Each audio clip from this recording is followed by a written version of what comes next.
તો જય માતાજી મિત્રો, આજના નવા વ્લોગમાં તમારું હાર્દિક સ્વાગત છે। તો મિત્રો વાગમાં વાગી ગયા છે 10 અને આપણે મિત્રો નહીં ધોઈને ના આજે નાયા નથી મિત્રો, આજે લેટ ઉઠ્યા નાયા નથી રાત્રે, કારણ કે થોડું કામ તો લેટ સુયા તો ઊંઘ્યા હતા। તો આપણે રાત્રે અત્યારે વહેલા મોડા ઉઠ્યા છીએ।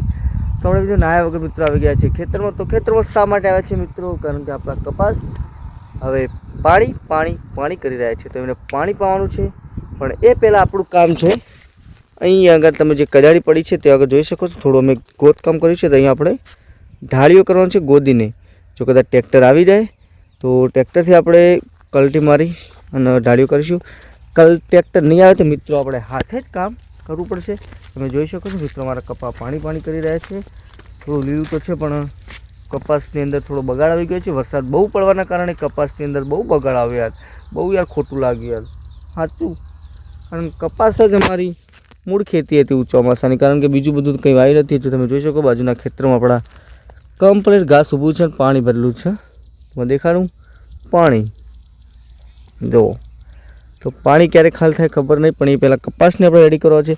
તો કપાસને મિત્રો આપણે પાણી પાવાનું છે, એના માટે આપણે આજે ઢાળીઓ કરી દઈશું અને કાલ સુધીમાં કદાચ મેળવે પાણી પાઈ દઈશું। તો એક અમારા મિત્ર સામેથી ગાય લઈને આવે છે, તમે જોઈ શકો છો। તો આવે એટલે તમને બતાવું ક્યાંથી લાવે, કેમ લાવે, શું કરવા લાવે, પૂછી લઈએ આપણે। તો મિત્રો ફટાફટ તમે જોઈ શકો છો અમારા કપાસ। તો મિત્રો મળીએ થોડી વાર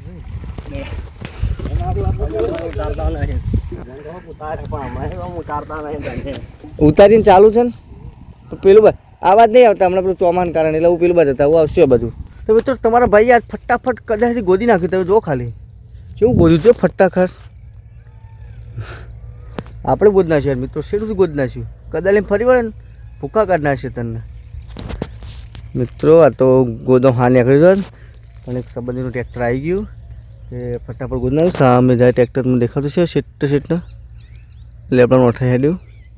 તો મિત્રો ભાઈ આવી ગયો, થોડું ગોદ્યું હતું આપણે, ટ્રેક્ટર આવી ગયું, તે ફર્સ્ટ ક્લાસ કલટી મારી ગાડી ડબલ ને આ ટ્રેક્ટરથી, તો આપણું કામ સરળ થઈ ગયું।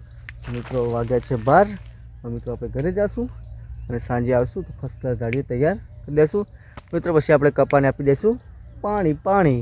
તો કપા કરી રહ્યા છે મારા પાણી, તેમને ખાલી ઢાળે પણને તૈયાર થઈ જશે ને પછી આપણે મિત્રો પાણી પાઈ દઈશું મિત્રો। એના ચક્કરમાં અમારે કપાસ ઉખડી ગયો, ઘણી ખોટું લાગ્યું યાર, બહુ ખોટું લાગ્યું યાર, અમારે કપાસ ઉખડી ગયો, પણ કામ થોડું સરળ થઈ ગયું તો મિત્રો ચાલશે। કપાસ માટે એટલે કહેવત હશે ને, તો 100 લોકોનું સારું થતું હોય તો એકને બલિદાન આપવામાં કોઈ વાંધો નથી। તો મિત્રો વાગમાં વાગી ગયા છે 11:30 પોણા 12, તો આપણે મિત્રો જઈશું ઘરે। હેલો મિત્રો, વળી પાછા આવી ગયા છે ખેતરમાં। તો મિત્રો બપોરે ઘરે ગયા હતા 12:30 વાગ્યા પછી મિત્રો ઘરે બ્લોગ શૂટ નહોતો કર્યો, કારણ કે ઘરે બ્લોગ શૂટ કરવાની ઓછી મજા આવે છે, કારણ કે અવાજ બહુ આવતો હોય છે। પછી આપણા ફરી પાછા 4 સવા 4 થયા છે, આપણે આવી ગયા છે ખેતરની અંદર। અને ખેતરની અંદર તમને ખબર છે આપણે શું કામ કરવાનું છે, આપણને તૈયાર કરવાની છે। તો પહેલાં તૈયાર કર્યા પહેલાં આપણે તો મિત્રો તમને એક જરૂર વાત કરવાની હતી, કારણ કે તમારા બધાના સપોર્ટથી આપણે 500 સબસ્ક્રાઈબર પૂરા થયા હતા અને આપણી ચેનલ પણ મોનેટાઈઝ કરવા મૂકી દીધી હતી પણ દિવસે પૂનમના દિવસે। તો આપણે મિત્રો 7 થી 8 કલાકની અંદર મોનેટાઈઝ થઈને પાછી આવી ગઈ અને મોનેટાઈઝ કમ્પ્લીટ સક્સેસફુલ થઈ ગઈ છે, કારણ કે મોનેટાઈઝ મૂકતી વખતે 2-3 દિવસ લાગતા હોય છે, પણ આપણા ચેનલ અંદર કોઈ ઇસ્યુ નહોતો, કોઈ આડઅસર નથી, આપણે કોઈ કન્ટેન્ટ નહોતા વાપર્યા, પોતાના કન્ટેન્ટ હતા, કોઈ બીજા ગીતો નહોતા સેટ કરેલા, ખરેખર આપણે રિમૂવ કરી દીધા હતા।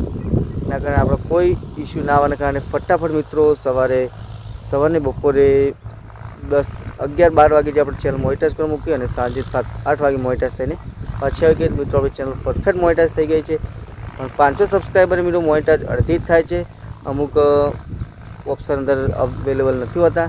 તો મિત્રો તમારા બધાના સપોર્ટની એટલી જરૂર છે કે જેટલા 500 સબસ્ક્રાઈબર પૂરા કર્યા એવી જ રીતે મિત્રો તમે 1000 પણ પૂરા કરાવો, જેથી આપણી ચેનલ પરફેક્ટલી મોનેટાઈઝ થઈ શકે। મિત્રો તમારા બધાના સપોર્ટથી માતાજીની દયાથી આપણે સક્સેસફુલ ચેનલ મોનેટાઈઝ થઈ ગઈ છે। તો મિત્રો આવો સપોર્ટ કરતા રહેજો મિત્રો, બ્લોગ જોવાનું ચાલુ રાખજો અને મિત્રો કોમેન્ટ કરજો।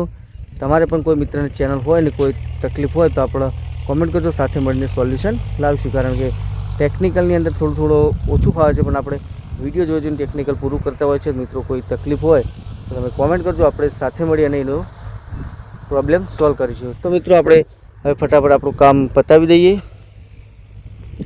તો મિત્રો ફટાફટ આપણે આપણું કામે વળગી ગઈએ. તો મિત્રો પાવડો ખેતરમાં જ પડે તો આપણે બપોરે ઘરે ગયા એટલે કદાળી પાવડો બંને લઈને આવ્યા હતા ખેતરમાં સવારે, પણ આપણે પાવડો અહીંયા જ મૂક્યો હતો અને કદાળી ઘરે લઈ ગયા હતા. આપણો પાવડો અહીંયા જ પડે છે મિત્ર. તો આપણો પાવડો લઈને ફટાફટ આપણે મિત્રો કામે વળગી જઈશું અને ફટાફટ બંને તૈયાર કરી દઈશું. તો બપોરે પાવડો આપણે ઘરે નથી લઈ ગયા, કારણ કે સાંજે પાવડો ઘરેથી પાછો લાવો એના કરતાં અહીંયા જ મૂકીને જ ગયા હતા. તો મિત્રો મળીએ તમને થોડી વાર રહી. ઓકે.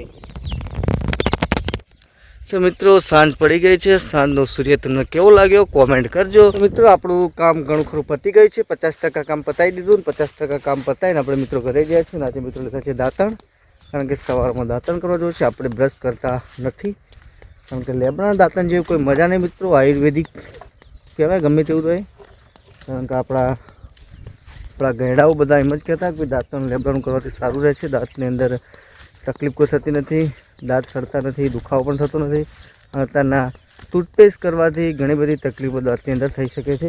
તો આપણે આયુર્વેદિક ઉપયોગ કરીએ છીએ દાંતણનો, લીમડાનો. અને મિત્રો સાંજનો સમય થઈ ગયો છે, વાગવામાં વાગ્યા છે 6:30. અને આપણે મિત્રો ઘરે જઈએ છીએ. ઘરે બહુ જ કામ છે, કારણ કે ઘરે જઈને બેસન ચાર નાખવાની હોય છે, આપણે ભેંસો ફેરવવાની હોય છે. તો ફટાફટ મિત્રો ઘરે જઈ અને મળશું તમને. જય માતાજી.